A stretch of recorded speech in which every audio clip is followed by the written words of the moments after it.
Shalom, brothers and sisters, and thank you for all the prayer and support you guys are sending from all over the world in this chaotic South Africa situation.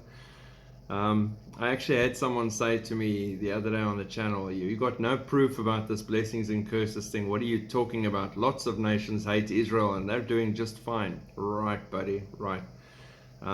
You obviously haven't even watched the video that I posted with all the examples, just using America, never mind other countries. There's so many things that happen with the curses. It's not even funny. So yeah, that was funny because I live in South Africa. I can see the fruit of us hating Israel and standing against Israel. So unfortunately, we're seeing that more and more now.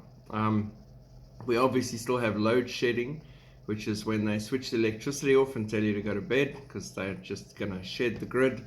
So on top of that, that is where I'm staying, where they operate in crime. Then they'll go out and steal copper cables and everything, and then you don't have power when it comes back.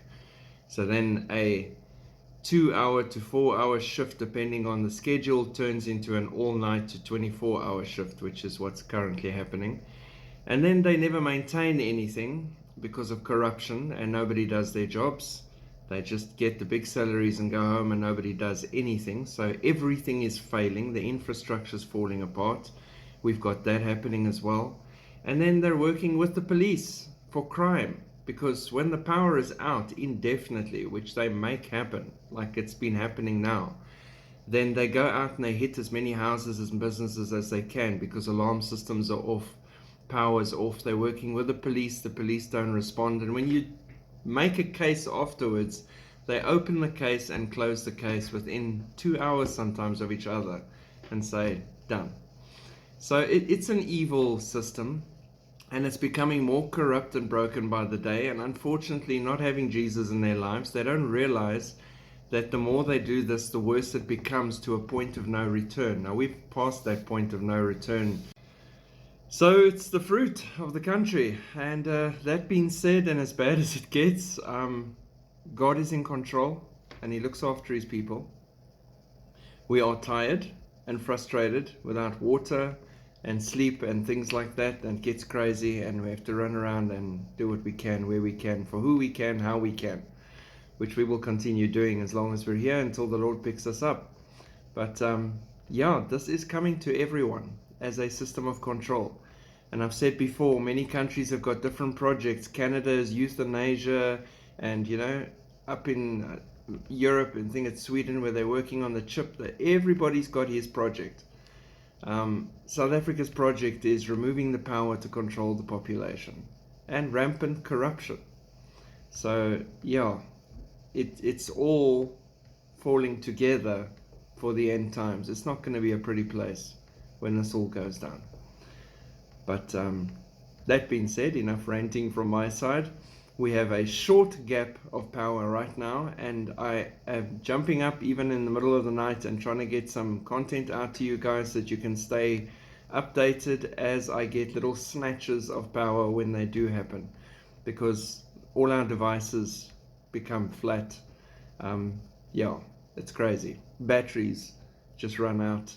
It's hectic. And yeah, anyway, it is Thanksgiving in America. So I would like to say happy Thanksgiving to all of you in the States. I hope you have a fantastic day with family and friends. And I've got a few verses for you to chew on during Thanksgiving. Psalm 107 verse 1. Oh, give thanks to the Lord, for He is good, for His steadfast love endures forever. Psalm 7:17. I will give to the Lord the thanks due to His righteousness, and I will sing praise to the name of the Lord, the Most High. 1 Thessalonians 5:18. Give thanks in all circumstances, for this is the will of God in Christ Jesus for you. Philippians 4 verse 6. Do not be anxious about anything, but in everything, by prayer and supplication, with thanksgiving, let your requests be made known to God. Important one, that.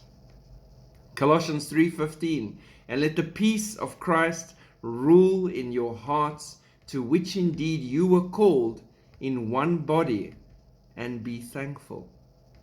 Colossians 4 verse 2, continue steadfastly in prayer, being watchful in it with thanksgiving. Psalm 28 verse 7, the Lord is my strength and my shield. In him my heart trusts, and I am helped. My heart exults, and with my song I give thanks to him. So I guess what I'm saying is, as much as you in your Thanksgiving holiday are giving thanks for all the good things and things you've experienced through the year, remember that they come from the giver of good things, God.